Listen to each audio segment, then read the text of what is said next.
Whenever we visit a museum, we tend to confine our observation to the objects placed there. But these objects have a potential to reveal much more than their surface level. Museums have the unique power to transcend borders and foster understanding between nations. They can bridge cultural gaps and promote dialogue between different societies.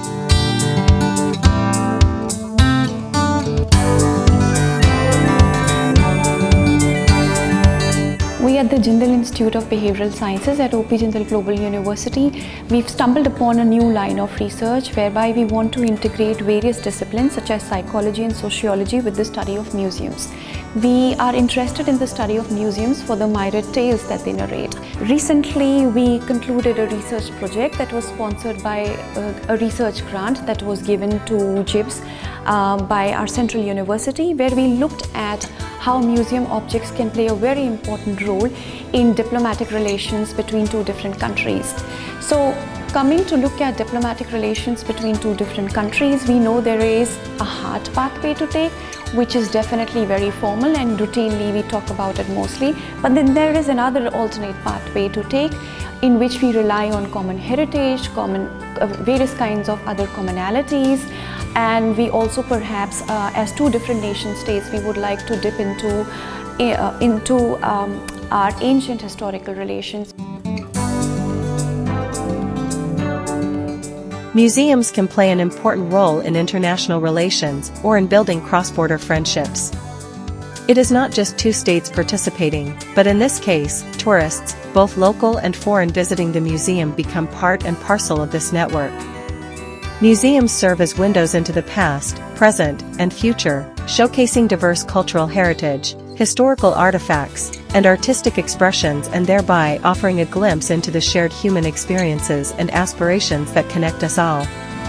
Recently, I completed a study in the August of 2024 where I visited the Peranakan Museum of Singapore, and interestingly the Peranakan Museum had curated a very interesting exhibition that displayed the fakusa, which is Fakusa is a Japanese cloth that had been very popular in the 17th century that was used for wrapping gifts.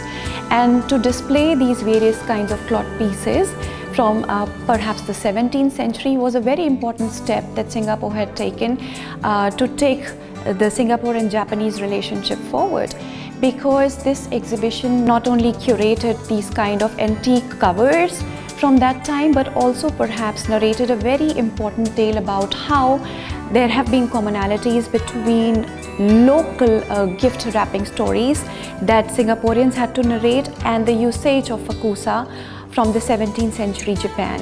And we all know the troubled relationship that Singapore and Japan had held in the past. Of course, the two countries have moved forward, but an interesting display of these commonalities to the material heritage and tapping into their ancient past means a lot. It really narrates, with the help of this tangible heritage, that there are more commonalities that perhaps can be tapped into when we are looking at the relationships between our contemporary times. A very important takeaway from this research, when I spoke to various visitors altogether, they perhaps were very intrigued by more commonalities between their nation states, something they hadn't thought about before they visited this exhibition. So I think these kind of collective curation, collective exhibitions, they really hold a very important impact on the public, and that's very important because when we are looking at the soft power, when we are looking at these kind of soft international relationships, it's the public that matters the most. And if we can leave an impact, if we can leave a signature with the help of these material heritage, I think that works the best.